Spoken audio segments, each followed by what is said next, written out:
Welcome to Module 6, Custom Audiences. So this is a little bit of advanced Facebook advertising techniques, but I think they're becoming quite common. It's a bit of a keyword that you might have heard of before, so I really wanted to give a quick overview into what custom audiences are, how you can create them, and what you can do with them. So let's jump into it. So what are custom audiences? There are a number of types of custom audience, but today I'm just going to show you two of the basics. So one is an audience that's created from your client list or email list. And then the other is one that's created from visitors to your website. So there's a whole lot of other advanced ones that you can do. There's lookalikes you can do, but I don't want to overflow your brain with those. They're really advanced Facebook advertising techniques. So for now, we just want to stick with the basics and get the basics going really well before we start trying to do too much more of the fancy stuff.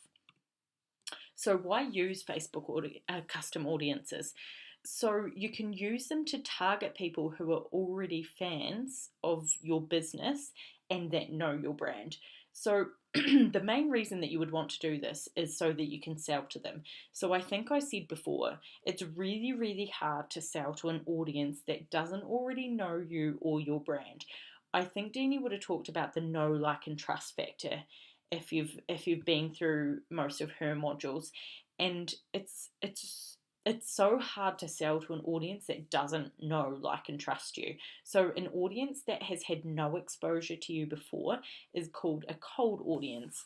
Whereas when we create a custom audience, they're either a warm audience, which means that they've been exposed to your brand before, or they could even be what we call a hot audience, which is someone who's actually bought from you before, which obviously is even more likely to buy from you again. So that's why they're called hot. So to sell something to them is the main reason for custom audiences. But you might also just want to test out a new sign up freebie. You just might have a new lead magnet that you want to just test out. You want to see how your current fans feel about it. You want to get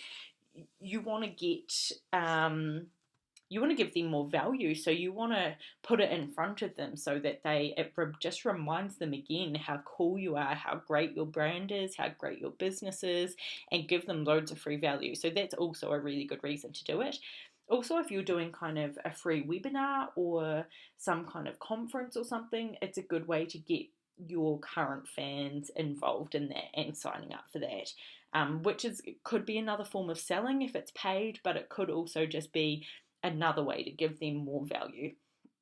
And essentially keep your business front of their minds, which is the best thing that we can do. So how to use custom audiences. Once they're created, you can use a custom audience as you would any other kind of audience. So you just choose it from the list of custom audiences when you set up your advert set. So oh,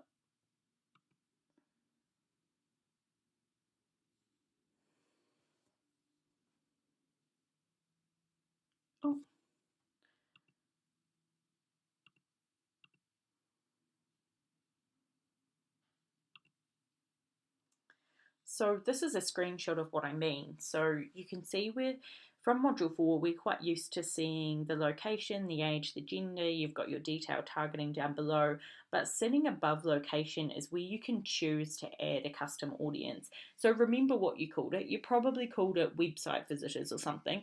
So you can start typing that in. Sorry about that. You can start typing that in as you go, and it should choose from a list, but if you just click in there, it will bring up a list as well. So that's how you actually use it within an advert set. So you can still also layer your custom audiences by gender, age, and interests, etc. But just be careful because you can end up having quite a small audience if you do this, because the size of your custom audience from the start is likely to be quite small. You might have thousands of people visit your website. That's amazing, but 1,000 compared to what we were doing previously, which was kind of 250,000, that's quite small. So the more you layer it down, the more likely it is to be really small, which can be a great thing, but just be careful with it. So I'm going to jump back into the Ads Manager now and show you how to actually set up a custom audience. And we're going to come back and I'll give you your quick tasks for this module. We'll see you there.